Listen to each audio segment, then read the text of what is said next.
Hello friends, robots ഓട്ടോമേറ്റ കമ്പനിയിലെ mobile robot course ക്ലാസ്സിലേക്ക് എല്ലാവർക്കും സ്വാഗതം.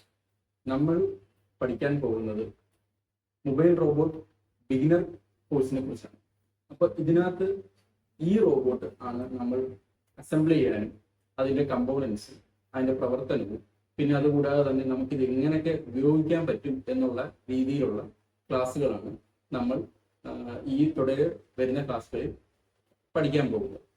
അപ്പോൾ ഇതിനകത്ത് നിങ്ങൾ നോക്കുമ്പോൾ തന്നെ കാണാം, അത്യാവശ്യം ഒരു കോംപ്ലക്സ് ആയിട്ടുള്ള കുറച്ച് കണക്ഷൻസും, അതിൻ്റെ തന്നെ സെൻസർ, പിന്നെ അതിന് ബാറ്ററി, പിന്നെ മൈക്രോ കൺട്രോളർ, പിന്നെ വീല്. അപ്പം ഇതിനെ നമ്മൾ പൊതുവെ വിളിക്കുന്നതെന്ന് പറഞ്ഞു കഴിഞ്ഞാൽ ഒരു ലൈൻ ഫോളോവർ, അതല്ലെങ്കിൽ ലൈറ്റ് ഫോളോവർ റോബോട്ട് എന്ന പേരാണ് നമ്മൾ വിളിക്കുന്നത്. അപ്പോൾ ഇതിൻ്റെ ബാക്കി ഡീറ്റെയിൽസ് ആയിട്ടുള്ള ക്ലാസ്സിലേക്കാണ് നമ്മൾ ഇന്ന് തുടങ്ങാൻ പോകുന്നത്. ഓക്കെ, റോബോട്ട് കോഴ്സിലേക്ക് സ്വാഗതം. എൻ്റെ പേര് മുഹമ്മദ് കബീർ. ഞാൻ റോബോട്ടിക്സ് ആൻഡ് ഓട്ടോമേഷൻ എഞ്ചിനീയർ ആയിട്ട് ടൊബോയ്സ് ഓട്ടോമേറ്റയിൽ വർക്ക് ചെയ്യുന്നു. അപ്പോൾ നമുക്ക് ക്ലാസ്സിലേക്ക് കടക്കാം. എന്താണ് robot? What is A robot? ഇപ്പോൾ റോബോട്ട് എന്ന് പറഞ്ഞു കഴിഞ്ഞാൽ നമ്മൾ മനുഷ്യർ പുതിയ രീതിയിൽ, അതായത് ഓരോ പ്രവർത്തനങ്ങൾ, ഓരോ കാര്യങ്ങൾ പുതിയ രീതിയിൽ ചെയ്യാനായിട്ടും എളുപ്പ വഴിയിൽ ചെയ്യാനായിട്ടും നമ്മളുടെ ബുദ്ധിപരമായിട്ടുള്ള ആൾക്കാരെല്ലാവരും കണ്ടുപിടിച്ച ഒരു സാധനത്തിനാണ് നമ്മൾ റോബോട്ട് എന്ന് പറയുന്നത്. അതാണ് അവിടെ എഴുതിയിരിക്കുന്നത്. A robot is a clever machine build by people to help with task. നമ്മൾ ദിവസം ചെയ്യുന്ന എല്ലാ കാര്യങ്ങൾക്കും നമുക്ക് എളുപ്പ വഴിയിൽ ചെയ്ത് തീർക്കാനായിട്ട് സഹായിക്കുന്ന ഒരു ഉപകരണം അല്ലെങ്കിൽ ഒരു മെഷീനെയാണ് നമ്മൾ റോബോട്ട് എന്ന് പറയുന്നത്. അപ്പം ഈ റോബോട്ട് എന്തൊക്കെയാണ് നമുക്ക് ചെയ്യുന്നത് എന്നുള്ളത് നോക്കണ്ടേ. ഇപ്പോൾ ഒരു റോബോട്ടിനെ നമ്മളൊരു എൻവയോൺമെന്റിൽ കൊണ്ടുവന്നു എന്ന് വെച്ചു. അപ്പോൾ അത് റോബോട്ട് എങ്ങനെയായിരിക്കും ഡിസിഷൻ എടുക്കുക, അത് ചെയ്യണോ വേണ്ടായോ, അതല്ലെങ്കിൽ അതിന്റെ പരിസരം മനസ്സിലാക്കുക. അപ്പോൾ അതിനൊക്കെ ആയിരിക്കും നമുക്ക് ഇതിനകത്തൂടെ നമുക്ക് പഠിക്കാൻ പറ്റുന്നത്. അപ്പം ഫസ്റ്റ് നമ്മൾ റോബോട്ടിനെ ഒരു സ്ഥലത്തേക്ക് കൊണ്ടുവന്നു എന്ന് വെച്ചു. അപ്പോൾ ആദ്യമേ അതെന്ത് ചെയ്യുമെന്ന് വെച്ച് കഴിഞ്ഞാൽ ഇൻപുട്ട് കൊടുക്കണം. ഒരു റോബോട്ടിന് ഇൻപുട്ട് കൊടുക്കുക എന്ന് വെച്ച് കഴിഞ്ഞാൽ സെൻസ് ചെയ്യും.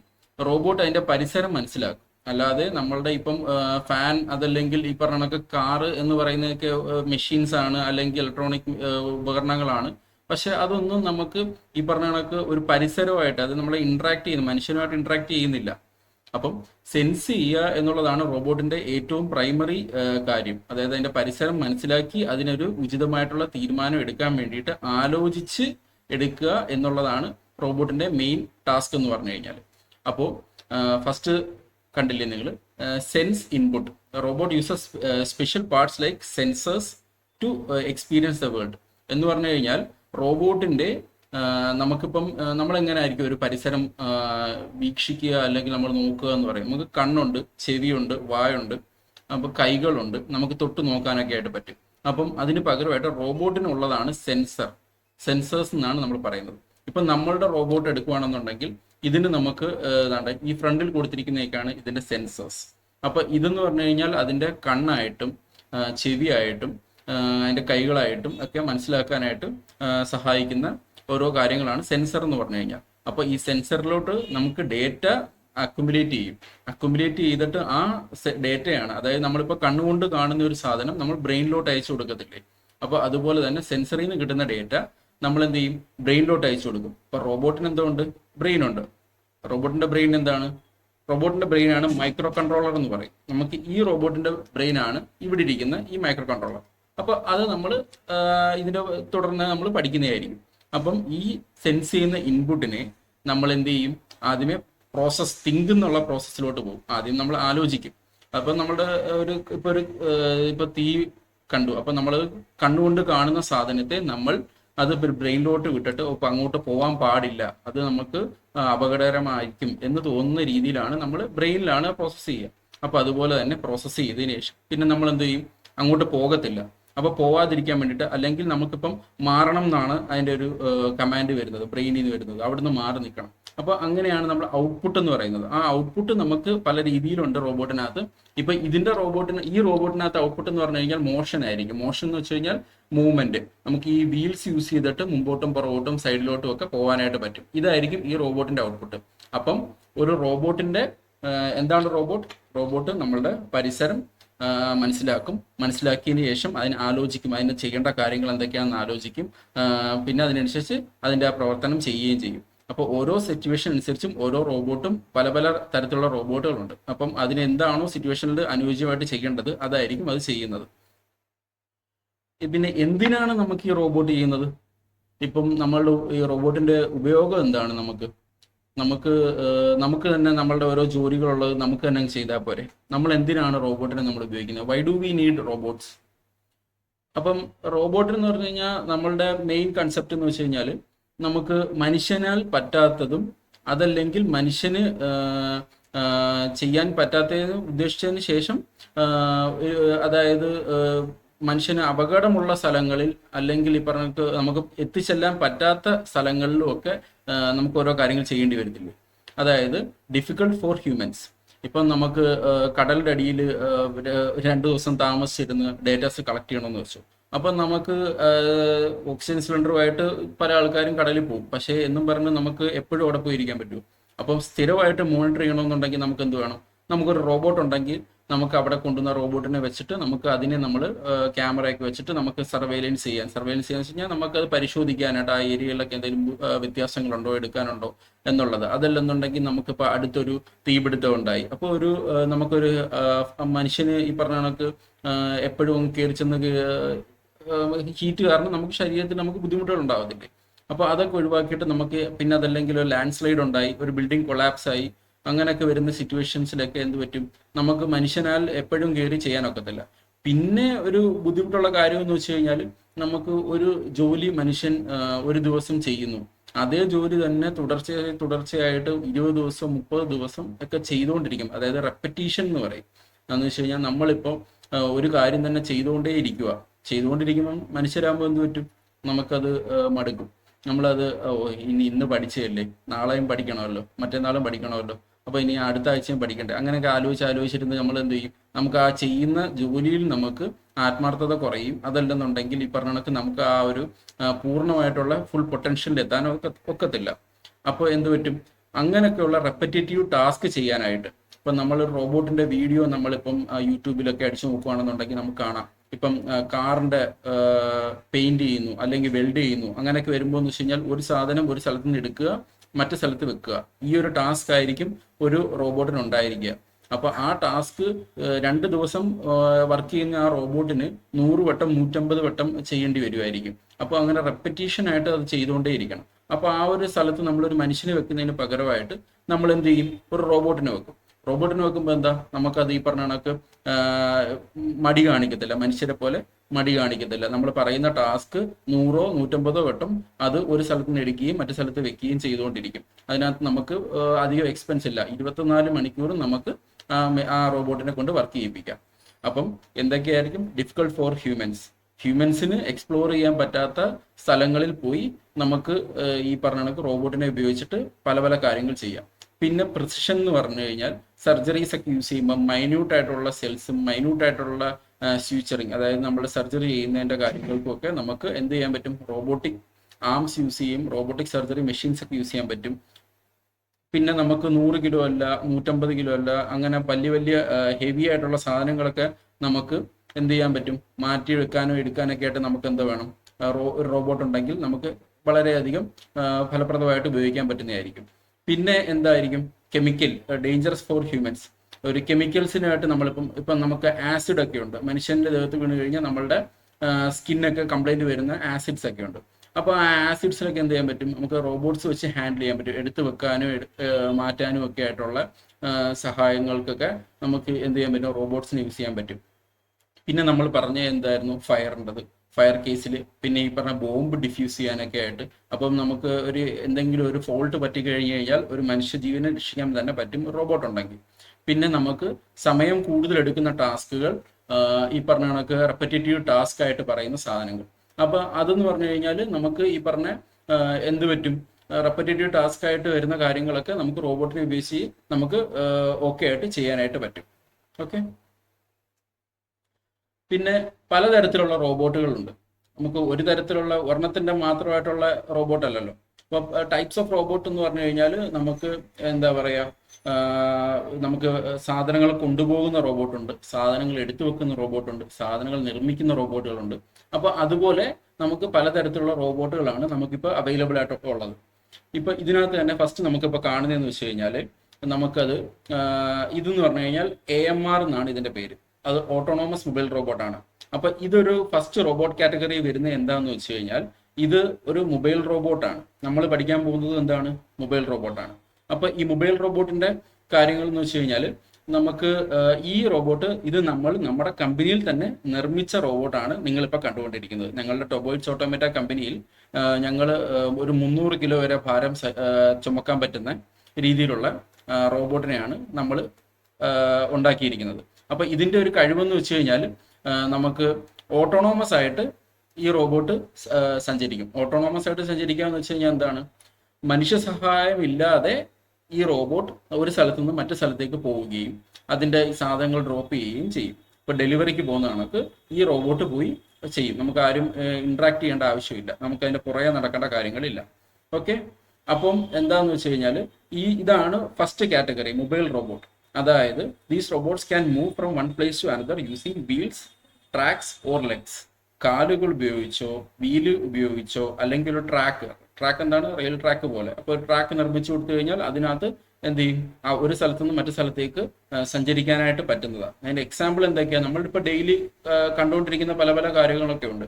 ഇപ്പം നമ്മൾ യൂട്യൂബിലും ഫേസ്ബുക്കിലും ഇൻസ്റ്റാഗ്രാമിലും ഒക്കെ കാണുന്ന പോലെ ഇതണക്ക് ഡ്രൈവർലെസ് കാർ എന്ന് വെച്ച് കഴിഞ്ഞാൽ ടെസ്ല പോലുള്ള കാർ. ആ കാർ എന്ന് വെച്ച് കഴിഞ്ഞാൽ എന്താണ്? നമുക്ക് ഒരു ഡ്രൈവറുടെ സഹായമില്ലാതെ നമുക്ക് മൂവ് ചെയ്യാനായിട്ട് പറ്റുന്ന ഒരു കാറുണ്ട്. അപ്പൊ അതിനെയൊക്കെയാണ് നമ്മൾ ഒരു robot category, first robot category ആയിട്ട് പറയുന്നത്. പിന്നെ എന്ന് പറഞ്ഞു കഴിഞ്ഞാൽ നമുക്ക് ഇപ്പം മാർസ് എന്ന് പറഞ്ഞ പ്ലാനറ്റിലേക്ക് നമ്മൾ നാസ വിട്ടിരിക്കുന്ന ഒരു റോവർ ഉണ്ട്. അതും ഈ പറഞ്ഞ കണക്ക് നമ്മൾ ഇവിടെ ലോകത്ത് ഇവിടെ എർത്തിൽ ഇരുന്നുകൊണ്ടാണ് മാർസിലുള്ള റോബോട്ടിനെ നമ്മൾ പ്രവർത്തിപ്പിക്കുന്നത്. അപ്പം അതും അതിൻ്റെ ഒരു എക്സാമ്പിളാണ്. പിന്നെ റോബോട്ടിക് ആം, നമ്മൾ മൊബൈൽ റോബോട്ട് പഠിച്ചു. പിന്നെ റോബോട്ടിക് ആം എന്താണ്? നമുക്ക് ഒരു സാധനം മറ്റു സ്ഥലത്തേക്ക് എടുത്തു വെക്കാനായിട്ടുള്ള ഉപയോഗിക്കാൻ പറ്റുന്ന സാധനമാണ് റോബോട്ടിക് ആം. അതെന്ന് വെച്ച് കഴിഞ്ഞാൽ നമ്മുടെ മനുഷ്യന്റെ കൈ എങ്ങനെയാണോ അതുപോലെ തന്നെ ആയിരിക്കും ഈ റോബോട്ടിക് ആം. ഇതിന്റെ നമുക്ക് പല പല ടാസ്കുകൾ നമുക്ക് കൊടുക്കാം. ടാസ്ക് എന്താണെന്ന് വെച്ച് കഴിഞ്ഞാൽ ഒരു സാധനം എടുത്തു വെക്കാനായിട്ട് കൊടുക്കാം, അതല്ലെങ്കിൽ വെൽഡ് ചെയ്യാനായിട്ട് കൊടുക്കാം, പെയിന്റ് ചെയ്യാനായിട്ട് കൊടുക്കാം.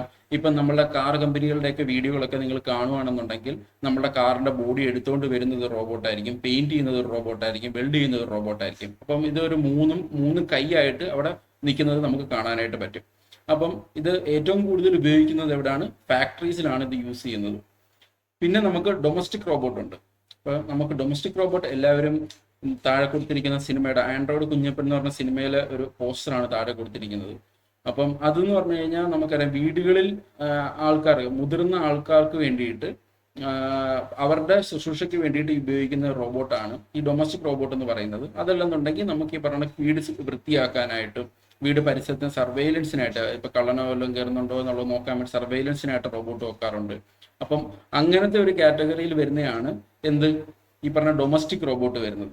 ഈ ഡൊമസ്റ്റിക് റോബോട്ടിനകത്ത് നമ്മൾ ഒരു പ്രൊഡക്റ്റ് ഉണ്ടാക്കിയിട്ടുണ്ട്. അതിനെയാണ് നമ്മൾ ആ ഫിഗർ 03 സോഷ്യൽ ബോട്ട് എന്നും പറഞ്ഞിട്ട് ഫോട്ടോ വെച്ചിരിക്കുന്നത്. അത് നമ്മളുടെ കമ്പനി നമ്മൾ തന്നെ മാനുഫാക്ചർ ചെയ്തിട്ടുള്ളതാണ്. അതെന്ന് വെച്ച് കഴിഞ്ഞാൽ ഒരു ഇന്ററാക്റ്റീവ് റോബോട്ടാണ്. നമ്മൾ എന്തൊക്കെ ചോദിക്കുന്നുണ്ടോ അതിനെല്ലാം മറുപടി പറയുകയും പിന്നെ അത് കൂടാതെ തന്നെ നമുക്ക് അത് നേരത്തെ പറഞ്ഞ കണക്ക് തന്നെ മൊബൈൽ റോബോട്ടിന്റെ അതേ ഫങ്ഷൻസ്, അതായത് ഒരു സ്ഥലത്ത് നിന്ന് മറ്റു സ്ഥലത്തേക്ക് പോകും. ഇപ്പം അടുക്കളയിൽ ഇരിക്കുകയാണെന്നുണ്ടെങ്കിൽ നമ്മൾ നമ്മുടെ ഫോൺ ഉപയോഗിച്ച് വിളിക്കുകയോ അല്ലെങ്കിൽ നമ്മുടെ ശബ്ദം കൊണ്ട് വിളിച്ച് പറഞ്ഞാലോ അത് അവിടുന്ന് തിരിച്ച് നമ്മുടെ അടുത്തേക്ക് വരുന്ന രീതിയിലുള്ള ഒരു റോബോട്ടാണ് ഈ കൊടുത്തിരിക്കുന്ന സോഷ്യൽ റോബോട്ട്. അതിന് നമ്മൾ മൈക്ക് എന്നാണ് പേരിട്ട് വിളിച്ചിരിക്കുന്നത്. അതിന്റെ മേളിലത്തെ പടം കണ്ടായിരുന്നു, അതാണ് റോബോട്ടിക് ആമിന്റെ പടം. ഈ പടത്തിൽ കാണുന്നുണ്ടല്ലോ, താഴെ ഒരു ബേസ് ഉണ്ട്, അവിടെ ആണ് ഫിക്സ് ചെയ്ത് വെച്ചിരിക്കുന്നത്. പിന്നെ ഒരു കൈ പോലത്തെ വിരൽ പോലത്തെ ഒരു സാധനം അതിന്റെ തുമ്പത്തുണ്ട്. അത് വെച്ചിട്ടായിരിക്കും അത് സാധനങ്ങൾ എടുക്കുന്നത്. മൊബൈൽ റോബോട്ടിന്റെ കോഴ്സുകളും നമുക്ക് അവൈലബിൾ ആയിട്ടാണ്. പക്ഷേ ഇത് പിന്നെ റോബോട്ടിക് ആമിന്റെ കോഴ്സുകളും രണ്ടും ഉണ്ട്. രണ്ട് കോഴ്സസും നമുക്ക് അവൈലബിൾ ആണ്. പിന്നെ മെഡിക്കൽ റോബോട്ട്സ്, നേരത്തെ പറഞ്ഞ കണക്ക് തന്നെ ഈ സർജറിക്കൊക്കെ ആൾക്കാർക്ക് ഉപയോഗിക്കാൻ പറ്റുന്ന റോബോട്ടാണ് മെഡിക്കൽ റോബോട്ട്സ്. അതെന്ന് പറഞ്ഞു കഴിഞ്ഞാൽ അത് റോബോട്ടിക് ഹാൻഡ് പോലെ തന്നെ വർക്ക് ചെയ്യുകയും ചെയ്യും. അതുപോലെ തന്നെ ഈ പറഞ്ഞ കണക്ക് അതിന്റെ അവസാനം, അതായത് നേരത്തെ നമ്മൾ വിരൽ പോലെ കണ്ടില്ലേ, അതിന് പകരമായിട്ട് നമുക്ക് എന്ത് വേണമെങ്കിലും അവിടെ വെക്കാം. അതായത് ഇപ്പം തയ്ക്കുന്നതിന് വേണ്ടിയിട്ടും അല്ലെങ്കിൽ ഈ പറഞ്ഞ കണക്ക് ബ്ലഡ് സക്ക് ചെയ്തെടുക്കാനായിട്ട്, അതായത് നമ്മൾ സർജറി ചെയ്യുന്ന പൊസിഷനിലുള്ള എന്തെങ്കിലുമൊക്കെ എടുക്കാനൊക്കെ ആയിട്ടും നമുക്ക് യൂസ് ചെയ്യാനായിട്ട് പറ്റും. അപ്പോൾ അതാണ് മെഡിക്കൽ റോബോട്ടിൻ്റെ ഒരു കാര്യം വരുന്നത്. പിന്നെന്ന് പറഞ്ഞു കഴിഞ്ഞാൽ സ്പേസ് റോബോട്ട്. നേരത്തെ നമ്മൾ പറഞ്ഞായിരുന്നു, മാസ് റോവറിൻ്റെ കാര്യം പറഞ്ഞായിരുന്നു. മൊബൈൽ റോബോട്ട് തന്നെയാണ് ഈ പറഞ്ഞ കണക്ക് വരുന്നത്. പക്ഷേ അത് നമുക്ക് ഈ പറഞ്ഞ കണക്ക് എന്തായിട്ട് ഉപയോഗിക്കാൻ പറ്റും, സ്പേസിലൊക്കെ യൂസ് ചെയ്യാൻ പറ്റുന്നത്. അതിപ്പോൾ നമുക്ക് മൊബൈൽ റോബോട്ട് തന്നെ ആവണമെന്നില്ല. അതിനകത്ത് തന്നെ റോബോട്ടിക് ഹാൻഡ് കാണും. പല പല ഈ രീതിയിലുള്ള ഹൈബ്രിഡ് എന്ന് വെച്ച് കഴിഞ്ഞാൽ ഒന്നിലധികം ഉപയോഗങ്ങൾക്ക് ഉപയോഗിക്കാൻ പറ്റുന്ന റോബോട്ടായിട്ടായിരിക്കും അത് വരുന്നത്. പിന്നെ വരുന്നതാണ് ഹ്യൂമനോയിഡ് റോബോട്ട്. ഹ്യൂമനോയിഡ് റോബോട്ട് എന്ന് പറഞ്ഞു കഴിഞ്ഞാൽ മനുഷ്യനെ പോലെ തന്നെ ഇരിക്കും, മനുഷ്യൻ ചെയ്യുന്ന കണക്കൊക്കെ ചെയ്യും. രൂപം കൊണ്ടും പ്രവൃത്തി കൊണ്ടും ഒരു മനുഷ്യന്റെ രീതിയിലായിരിക്കും ചിന്തിക്കുന്നതും, ഒരു മനുഷ്യന്റെ ഒരു രീതിയിൽ തന്നെ ആയിരിക്കും അത് ചിന്തിക്കുന്നത്. അപ്പം ഹ്യൂമനോയിഡ് റോബോട്ട് പറഞ്ഞുള്ളത് സോഫി എന്നാണ് പേര്. നമുക്ക് അത് വർഷങ്ങൾക്ക് മുന്നേ ഇൻട്രൊഡ്യൂസ് ചെയ്ത റോബോട്ടാണ്.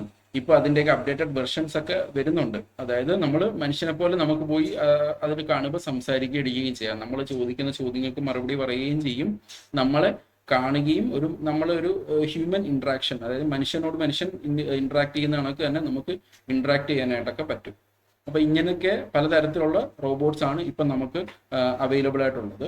പിന്നെ അതുകൂടാതെ തന്നെ ഏറ്റവും കൂടുതൽ റോബോട്ട്സിനെ ഉപയോഗിക്കുന്നത് ഇൻഡസ്ട്രീസിലും പിന്നെ എവിടെയായിരിക്കും, അഗ്രികൾച്ചറിലും ആയിരിക്കും കൂടുതൽ റോബോട്ട്സിനെ യൂസ് ചെയ്യുന്നത്. ഇപ്പം അഗ്രികൾച്ചറിലും ഫാമിങ്, അതല്ലെങ്കിൽ പ്ലാന്റിങ്, വാട്ടറിങ്, ഹാർവെസ്റ്റിങ്, ഇതിനൊക്കെ പല പല തരത്തിലും നമുക്ക് റോബോട്ട്സിനെ യൂസ് ചെയ്യുന്നുണ്ട്. ഇപ്പം ഈ ഫിക്സഡ് റോബോട്ട് അല്ലാതെ തന്നെയും നമ്മളുടെ JCB മെഷീൻസ് ഒക്കെ ഉണ്ടല്ലോ, ആ മെഷീൻസിനകത്തൊക്കെ അതിനകത്ത് തന്നെ ഒരു ഹാൻഡ് പോലെയും അല്ലെങ്കിൽ നമ്മുടെ ക്രോപ്സ് ഒക്കെ ഹാർവെസ്റ്റ് ചെയ്യാൻ പറ്റുന്ന രീതിയിലുള്ള ഓരോ മെത്തേഡ്സിലും ഈ സാധനം ഇപ്പം അഗ്രികൾച്ചർ റോബോട്ട്സ് അവൈലബിൾ ആണ്. പിന്നെ അതുകൂടാതെ ഇൻഡസ്ട്രിയൽ, നമ്മൾ നേരത്തെ പറഞ്ഞില്ലേ റോബോട്ടിക് ഹാൻഡ് ഒക്കെ പറഞ്ഞില്ലേ, റോബോട്ടിക് ഹാൻഡ് എല്ലാം എന്തിൻ്റെ എക്സാമ്പിൾ ആണ്, ഇൻഡസ്ട്രിയൽ റോബോട്ടിന്റെ എക്സാമ്പിൾ ആണ്. അപ്പം ഇതിനകത്ത് assembly line robots, building robots എന്ന് പറയുന്ന പല പല കാറ്റഗറിയിൽ നമുക്ക് റോബോട്ട്സ് ഒക്കെ അവൈലബിൾ ആണ്.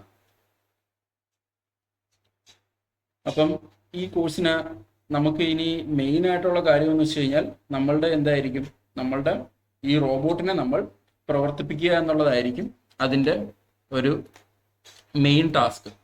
ഓക്കെ, അപ്പോൾ ഇതിനകത്തെന്ന് വെച്ച് കഴിഞ്ഞാൽ നമ്മൾ ഒരു റോബോട്ട് എടുക്കുമ്പോൾ അതല്ലെങ്കിൽ നമ്മളത് പഠിക്കുമ്പോൾ അതിന് കുറച്ച് നമ്മളത് സൂക്ഷിച്ച് ഉപയോഗിക്കണം. അതാണ് ഒന്നാമത്തെ കാര്യം. നമ്മളുടെ ഈ കയ്യിലുള്ള റോബോട്ടിനെ നമ്മൾ എങ്ങനെ ഉപയോഗിക്കുന്നു എന്നുള്ളതായിരിക്കും നമുക്ക് അതിൻ്റെ ഔട്ട്പുട്ട് റിസൾട്ട് എന്ത് കിട്ടും എന്നുള്ളത് അനുസരിച്ചിരിക്കും. ഓക്കെ, അപ്പം ഇതിനകത്ത് എപ്പോഴും നമ്മൾ സേഫ്റ്റി കൺസേൺ ഉണ്ടായിരിക്കണം. ഇതിനകത്ത് ബാറ്ററി ഉള്ളതാണ്, നമുക്ക് ബാറ്ററി യൂസ് ചെയ്തിട്ടാണ് ഇത് വർക്ക് ചെയ്യിപ്പിക്കുന്നത്. അപ്പം ഇതിന് നമുക്ക് 3 റൂളുണ്ട്. എപ്പോഴും ഈ റോബോട്ടിന്റെ സ്വിച്ച് ഉണ്ട് ഇതിനകത്ത്, നമ്മൾ ആ മേളിൽ ഫോട്ടോ കാണിച്ചിരിക്കുന്ന സ്വിച്ചിനെയാണ്. ഈ സ്വിച്ച് നമ്മൾ എപ്പോഴും ഓഫ് കണ്ടീഷനിലായിരിക്കും. അതായത് ആ സീറോയും ഉണ്ട് 1ഉം ഉണ്ട്, നമുക്ക് ആ സ്വിച്ചിനകത്ത് കാണാൻ പറ്റും. അപ്പം ആ 0 വരുന്ന ഭാഗമാണ് എപ്പോഴും എന്താണ് ഓഫായിട്ട് നമ്മൾ കൺസിഡർ ചെയ്യുന്നത്. ആ 0 ഉള്ള ഭാഗത്ത് എപ്പോഴും താന്നിരിക്കുകയും ആ 1 വരുന്നിടത്ത് പൊങ്ങിയിരിക്കുകയും ചെയ്യണം. തിരിച്ചാണെന്നുണ്ടെങ്കിൽ അത് ഓൺ കണ്ടീഷനിലാണ് ഇരിക്കുന്നത്. അപ്പോൾ നമ്മൾ എപ്പോഴും ഇത് എടുത്താലും വെച്ചാലും നമുക്കത് അതുപോലെ തന്നെ ആ കണ്ടീഷനിൽ തന്നെ വേണം ഇരിക്കാൻ. പിന്നെ ഇതിനകത്തെന്ന് പറഞ്ഞു കഴിഞ്ഞാൽ പലതരത്തിലുള്ള വയറുകൾ പോയിട്ടുണ്ട്. ജമ്പർ വയേഴ്സ് എന്നാണ് ഇതിന് പേര് പറയുന്നത്. അപ്പൊ ഇത് നമ്മൾ ഒരിക്കലും ഇത് വലിച്ചിളക്കിയോ അതല്ലെന്നുണ്ടെങ്കിൽ ഊരിയെടുക്കാനോ ഒന്നും ശ്രമിക്കരുത്.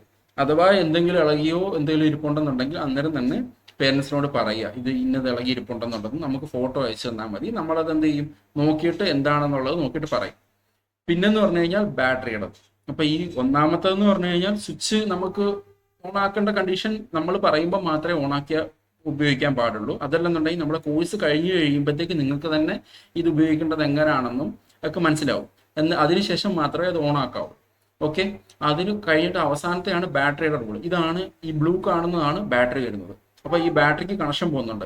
എന്ത് പ്രശ്നം വന്നാലും, അതായത് ബാറ്ററിയുടേതും അതും ഇതും എന്ത് ബുദ്ധിമുട്ട് കാര്യങ്ങളും ഓണാക്കിയോ ഓഫാക്കിയോ എന്ത് ചെയ്യണമെന്നുണ്ടെങ്കിൽ പോലും അത് പേരൻസ് വേണം ഇത് ചെയ്തു കൊടുക്കാൻ വേണ്ടിയിട്ട്. സ്റ്റുഡൻസിന്റെ കയ്യിൽ അത് ഹാൻഡിൽ ചെയ്യാനായിട്ട് കൊടുക്കരുത്. ബാറ്ററി റിലേറ്റഡ് ആയിട്ടുള്ള എന്ത് പ്രശ്നം വന്നാലും അത് പേരൻസ് തന്നെ ആയിരിക്കും ചെയ്യേണ്ടത്. അപ്പം എന്ത് ചെയ്യണം, എന്തെങ്കിലും ബാറ്ററി റിലേറ്റഡ് ആയിട്ടുള്ള എന്തെങ്കിലും വയേഴ്സോ എന്തെങ്കിലുമൊക്കെ മാറിയിട്ടുണ്ടെന്നുണ്ടെങ്കിൽ അത് പേരൻസിനെ ഇൻഫോം ചെയ്യുക. അതല്ലെന്നുണ്ടെങ്കിൽ ക്ലാസ്സിൻ്റെ ഇടയ്ക്ക് നമ്മുടെ അടുത്ത് പറയുക. ഓക്കെ,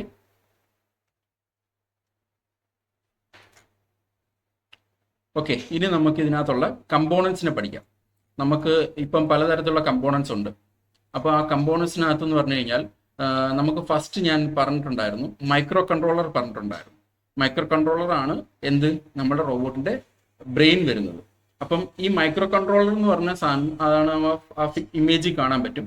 നമ്മൾ ഇതിനകത്ത് യൂസ് ചെയ്യുന്ന മൈക്രോ കൺട്രോളർ എന്ന് പറഞ്ഞു കഴിഞ്ഞാൽ ആർഡിനോ യൂനോ എന്ന് പറയുന്ന മൈക്രോ കൺട്രോളറാണ്. ഓക്കെ, അപ്പോൾ അതിൻ്റെ ആ ഫോട്ടോ ആണ് സൈഡിൽ കൊടുത്തിരിക്കുന്നത്. അത് നമ്മുടെ റോബോട്ടിനകത്ത് ബാക്ക് സൈഡിലായിരിക്കും കൂടുതൽ വയേഴ്സ് കണക്ട് ചെയ്തിരിക്കുന്ന, അതാണ് മൈക്രോ കൺട്രോളർ. ഓക്കെ, അപ്പോൾ അതാണ് ആർഡിനോ യൂനോ. നിങ്ങൾക്ക് അതിനകത്ത് പേര് എഴുതിയിട്ടുണ്ട്, അത് നോക്കി വായിക്കാനായിട്ട് പറ്റും. ആ ഫോട്ടോയിൽ കാണുന്നതാണ് ആർഡിനോ യൂനോ. ഇതാണ് നമ്മളുടെ എന്തായിട്ട് നമ്മുടെ റോബോട്ടിന്റെ ബ്രെയിൻ ആയിട്ട് വർക്ക് ചെയ്യുന്നത്. അപ്പോൾ ഒരു ടാസ്ക് ചെയ്യണോ വേണ്ടായോ, അതല്ലെന്നുണ്ടെങ്കിൽ എങ്ങനെ ചെയ്യണം എന്നുള്ള രീതിയിലുള്ള തോട്ട്സും പ്രോസസ്സും എല്ലാം ചെയ്യേണ്ടത് ആരാണ്? ബ്രെയിൻ ആണ്. അപ്പോൾ നമ്മളുടെ റോബോട്ടിന്റെ ബ്രെയിൻ ആരാണ്? മൈക്രോ കൺട്രോളർ ആർഡിനോ യൂനോ ആണ്. ഓക്കെ, അത് കഴിഞ്ഞതിന് ശേഷം നമ്മളിപ്പം നമുക്കത് ചെയ്യണം എന്ന് നമ്മുടെ ബ്രെയിനിൽ നമുക്കൊരു തോട്ട് വന്നു. അത് ചെയ്യണമെന്നുണ്ടെങ്കിൽ നമുക്ക് എന്ത് വേണം? നമ്മളിപ്പോൾ ഒരു സാധനം എടുത്ത് മാറ്റി വെക്കണം, അതല്ലെന്നുണ്ടെങ്കിൽ നമുക്ക് ഓടാൻ പോകണം, അല്ലെങ്കിൽ ക്രിക്കറ്റ് കളിക്കാൻ പോകണം. അങ്ങനെയൊക്കെയുള്ള തോട്ട് വരണമെന്നുണ്ടെങ്കിൽ നമുക്ക് എന്ത് വേണം? നമുക്ക് ആരോഗ്യം വേണം, നമ്മൾ ഭക്ഷണം കഴിച്ചിട്ടുണ്ടായിരിക്കണം. എന്നാലേ നമുക്ക് എന്ത് പറ്റും? നമുക്കൊരു എനർജി കിട്ടത്തുള്ളൂ. ആ എനർജി ആർക്കും വേണം? നമ്മളുടെ റോബോട്ടിനും വേണം. അപ്പോൾ ഈ മൊബൈൽ റോബോട്ടിന് എനർജി കൊടുക്കുന്നതാണ് എന്ത്? നമ്മുടെ ബാറ്ററി. നേരത്തെ പറഞ്ഞ നമ്മുടെ ബാറ്ററി. അപ്പോൾ ഈ ബാറ്ററിക്കകത്ത് 3 സെല്ലാണുള്ളത്. നമ്മളിപ്പോൾ ഫോട്ടോ കാണിച്ച് 2 സെല്ല് കണ്ടോ, അതുപോലെ തന്നെ 3 വെച്ച് ഒരൊറ്റ സെല്ലാക്കി മാറ്റി വെച്ച് ഡിസൈൻ ആക്കിയാണ് വെച്ചിരിക്കുന്നത്. ഓക്കെ, അപ്പം ഇതിനകത്ത് 3 സെല്ലുണ്ട്. ഓക്കെ, അപ്പം ഈ ബാറ്ററിയാണ് നമ്മളുടെ രണ്ടാമത്തെ മെയിൻ ആള്. ഇപ്പം നമ്മളുടെ മൈക്രോ കൺട്രോളർ ബ്രെയിൻ ആണെന്നുണ്ടെങ്കിൽ ബാറ്ററി എന്താണ്? ഹാർട്ടാണ്. ഹാർട്ട് ബ്ലഡ് പമ്പ് ചെയ്യുന്ന കണക്ക് തന്നെ നമുക്ക് എനർജി പമ്പ് ചെയ്ത് തരുന്ന ആളാണ് ബാറ്ററിയാണ്. ഈ ബാറ്ററി യൂസ് ചെയ്തിട്ടാണ് നമ്മൾ എന്ത് ചെയ്യുക? റോബോട്ടിനെ നമ്മൾ വർക്ക് ചെയ്യിപ്പിക്കുക. ഓക്കെ, അത് കഴിഞ്ഞതിന് ശേഷം നമുക്ക് വരുന്നതാണ് DC ഗിയർ മോട്ടർ. ഓക്കെ, 2 എണ്ണമാണ്. 2x എന്ന് പറഞ്ഞാൽ 2 എണ്ണമുണ്ട്. അവ നമുക്ക് DC ഗിയർ മോട്ടർ. നമ്മളിപ്പം നമുക്ക് ബാറ്ററി ഉണ്ട്, ബ്രെയിനും ഉണ്ട്. പിന്നെ എന്ത് വേണം? നമുക്ക് നടക്കണമെങ്കിൽ എന്ത് വേണം? കാല് വേണം. അതല്ലെന്നുണ്ടെങ്കിൽ നമുക്ക് എന്ത് ചെയ്യാൻ പറ്റണം? നമുക്ക് എന്തെങ്കിലും എടുക്കണമെന്നുണ്ടെങ്കിൽ കൈയുടെ ഉപയോഗം വേണം. അപ്പോൾ അതിനൊക്കെ വേണ്ടിയിട്ട് നമ്മൾ യൂസ് ചെയ്യുന്ന ഒരു സാധനമാണ് എന്താണ്? ഈ DC ഗിയർ മോട്ടർ. ഈ ഗിയർ മോട്ടറിന്റെ ഗുണം എന്താന്ന് വെച്ച് കഴിഞ്ഞാൽ നമുക്ക് വേണ്ടേ, ഇതാണ് ആ ഫോട്ടോ കാണുന്നില്ലേ, അത് തന്നെയാണിത്. ഈ ബാക്കിൽ കണക്ട് ചെയ്തിരിക്കുന്നതാണിത്. അപ്പം ഇതിനകത്തുള്ള ഇതെന്ന് വെച്ച് കഴിഞ്ഞാൽ വീല് അതിനകത്തായിരിക്കും കണക്ട് ചെയ്തിരിക്കുന്നത്. ഇതിനകത്താണ് മോട്ടർ വരുന്നത്. അപ്പോൾ ഇതിന്റെ കമ്പോണൻസ് എല്ലാം മനസ്സിലാക്കുക എന്നുള്ളതാണ്. ഡീറ്റെയിൽഡ് ആയിട്ട് നമുക്കിത് ഓരോ കമ്പോണൻസും അതിന്റെ പ്രവർത്തനവും കാര്യങ്ങളും എല്ലാം തുടരെ ക്ലാസ്സുകളിൽ നമുക്ക് പഠിക്കാനായിട്ട് പറ്റും. അപ്പോൾ ഇത് DC ഗിയർ മോട്ടർ ആണ്. അപ്പോൾ DC ആണ് ഇതിന് യൂസ് ചെയ്യുന്നത്. എന്താണ്? ബാറ്ററിയിൽ നിന്ന് വരുന്ന കറണ്ടാണ് നമ്മുടെ ഈ മോട്ടർ കൊടുത്തിരിക്കുന്നത്. അത് നമുക്ക് എന്ത് ചെയ്യാൻ പറ്റും? ഈ വീല് കണ്ടോ, ഇതാണ് ഷാഫ്റ്റ് എന്ന് പറയുന്നത്. ഈ ഷാഫ്റ്റിനകത്തോട്ട് ഈ വീല് നമ്മൾ കണക്ട് ചെയ്തിട്ടാണ് ഇത് നമ്മൾ യൂസ് ചെയ്യുന്നത്. ഓക്കെ,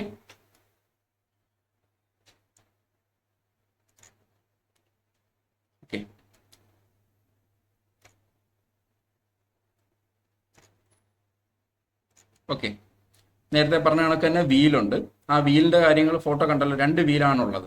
ഓക്കെ, അത് കഴിഞ്ഞതിന് ശേഷം നമുക്ക് പ്രവർത്തിക്കാൻ വേണ്ടിയിട്ട് ഇപ്പോൾ ഈ ബാറ്ററിയിൽ നിന്ന് വരുന്ന സപ്ലൈ, അതല്ലെങ്കിൽ അതിന്റെ കറണ്ട് എന്നുള്ളത്, അല്ലെങ്കിൽ വോൾട്ടേജ് വരുന്നത് നമുക്ക് ആ ഡയറക്റ്റ് എടുത്ത് നമുക്ക് എന്ത് ചെയ്യാം? മോട്ടറിൽ കൊടുത്തിട്ട് നമ്മളങ്ങനെ അല്ല പ്രവർത്തിപ്പിക്കുന്നത്. നമുക്ക് ഇതിനെന്ത് വേണം? ഡ്രൈവർ വേണം. അതായത് മൈക്രോ കൺട്രോളറിൽ നിന്ന് നമുക്കൊരു സിഗ്നലാണ് നമ്മൾ ബ്രെയിനിൽ നിന്നൊരു സിഗ്നൽ വരുന്നു. ആ സിഗ്നൽ വന്നിട്ട് നമ്മൾ എന്ത് ചെയ്യാൻ പറ്റും? നമുക്ക് ആ സിഗ്നലിനെ നമുക്കൊന്ന് എൻഹാൻസ് ചെയ്യണം. എൻഹാൻസ് ചെയ്താൽ മാത്രമേ നമുക്കത് ഈ മോട്ടറിൽ കൊടുത്തിട്ട് നമുക്ക് വേണ്ടുന്ന വർക്ക് ചെയ്യിപ്പിക്കാനൊക്കത്തുള്ളൂ. അപ്പോൾ അതിന് വേണ്ടിയിട്ട് നമുക്ക് എന്തോ മോട്ടോർ ഡ്രൈവർ ഉണ്ട്. മോട്ടോർ ഡ്രൈവറുടെ അതാണ് നമ്മളുടെ അവിടെ കൊടുത്തിരിക്കുന്നത്. L298N എന്ന് പറയുന്ന മോട്ടോർ ഡ്രൈവറാണ് യൂസ് ചെയ്യുന്നത്. അതാണ് ഈ ഫ്രണ്ടിൽ ഇരിക്കുന്നതാണ് അതിൻ്റെ മോട്ടോർ ഡ്രൈവർ വരുന്നത്. പിന്നെ അത് കഴിഞ്ഞതിന് ശേഷം ലൈൻ സെൻസർ ആണ്. അതെന്ന് വെച്ച് കഴിഞ്ഞാൽ IR സെൻസർ എന്നാണ് നമ്മൾ ഇവിടെ യൂസ് ചെയ്തിരിക്കുന്നത്. ഇതാണ് ആ സെൻസർ വരുന്നത്. അതിൻ്റെ ഫോട്ടോയാണ് ആ സൈഡിൽ കൊടുത്തിരിക്കുന്നത്. പിന്നെ അതിൻ്റെ തൊട്ട് സൈഡിൽ തന്നെ, ഇതിൻ്റെ തൊട്ട് സൈഡിൽ തന്നെ ഇരിക്കുന്നതാണ് എന്ത്? Light sensor. ഇതാണ് ലൈറ്റ് സെൻസർ. LDR എന്നും നമ്മൾ വിളിക്കും. ഇതിനെ നമ്മൾ IR എന്നും പറയും. ഓക്കെ, ഇത് നമുക്ക് എത്ര എണ്ണം വെച്ചുണ്ട്? ഇവിടെയും ഉണ്ട്, ഇവിടെയും ഉണ്ട്. 2 എണ്ണം ഉണ്ട്, ഇടതും വലതും. അപ്പോൾ 2 സൈഡിലോട്ടുള്ള മോഷൻസ് ഇൻഡിക്കേറ്റ് ചെയ്യാൻ വേണ്ടിയിട്ടാണ് ഇതിങ്ങനെ കണക്ട് ചെയ്തിരിക്കുന്നത്. IR നമുക്ക് 2 എണ്ണം ഉണ്ട്, ലെഫ്റ്റും റൈറ്റും ആയിട്ട് 2 എണ്ണം ഉണ്ട്. ഓക്കെ, പിന്നെ നമുക്ക് LED ലൈറ്റ്സ് ഉണ്ട്. LED ലൈറ്റ്സ് എന്ന് പറഞ്ഞു കഴിഞ്ഞാൽ നമുക്കിപ്പം ഇപ്പം നമുക്ക് നമ്മളൊരു എന്തെങ്കിലും ഒരു കാര്യം ഉണ്ടെന്നുണ്ടെങ്കിൽ നമുക്ക് എന്ത് പറ്റും, വാ തുറന്ന് പറയാനായിട്ട് പറ്റും. നമുക്ക് പറയാനായിട്ടുള്ള ഓപ്ഷൻസ് ഉണ്ട്. ഇൻഡിക്കേറ്റ് ചെയ്യാനായിട്ട് നമുക്ക് പറ്റും. അതിപ്പോൾ അതുപോലെ തന്നെ റോബോട്ടിന് ഇൻഡിക്കേറ്റ് ചെയ്യണമെന്നുണ്ടെങ്കിൽ LED ലൈറ്റ് ഈ പറഞ്ഞ കണക്ക് ആവശ്യമാണ്. അത് നമുക്ക് ഓരോ ഡീറ്റെയിൽഡ് ആയിട്ട് നമുക്ക് എന്ത് ചെയ്യാൻ പറ്റും, അടുത്ത വരുന്ന ഓരോ എക്സ്പെരിമെന്റ് ചെയ്യുമ്പോൾ നമുക്കത് ചെയ്യാനായിട്ട് പറ്റും. ഈ സൈഡിൽ കൊടുത്തിരിക്കുന്നതാണ് LED ലൈറ്റ്. ഈ ലൈറ്റ് നമുക്ക് യൂസ് ചെയ്തിട്ട് നമുക്ക് ഇപ്പം ഓൺ ഓഫ് കണ്ടീഷൻസ് പറയുന്ന പോലെ സിംപിളി പറയുവാണെന്നുണ്ടെങ്കിൽ ഓൺ ഓഫ് കണ്ടീഷൻസ് അറിയാനായിട്ടും അതിന്റെ വർക്കിംഗ് അറിയാനായിട്ടും യൂസ് ചെയ്യാനായിട്ട് പറ്റും. പിന്നെ അതിന്റെ താഴെ കാണുന്നതാണ് ജമ്പർ വയർ. നേരത്തെ പറഞ്ഞ ഈ മോളിൽ കണക്ട് ചെയ്തിരിക്കുന്നത് നമുക്ക് ഓരോ കണക്ഷൻസും ചെയ്തിരിക്കുന്നത് ജമ്പർ വയർ വെച്ചിട്ടാണ്. അതും നമുക്ക് ഓരോ ടാസ്കും കണക്ഷനും വരുമ്പോഴത്തേക്ക് നമുക്ക് ഏതൊക്കെ ടൈപ്പ് ജമ്പർ വയേഴ്സ് ഉണ്ടെന്നുള്ളതും നമുക്ക് നോക്കാം. പിന്നെ അത് കഴിഞ്ഞതിന് ശേഷം ഒരു ബക്ക് മൊഡ്യൂൾ ആണ്.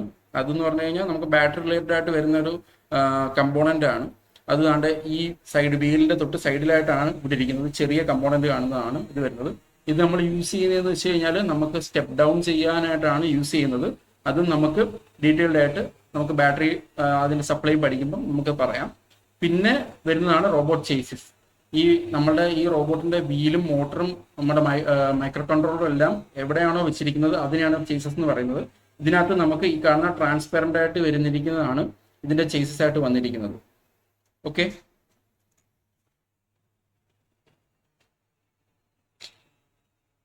അപ്പം ഡീറ്റെയിൽഡ് ആയിട്ട് നമുക്ക് ഇനി ഓരോ കാര്യങ്ങളും നമുക്ക് പഠിക്കാനായിട്ട് പറ്റും.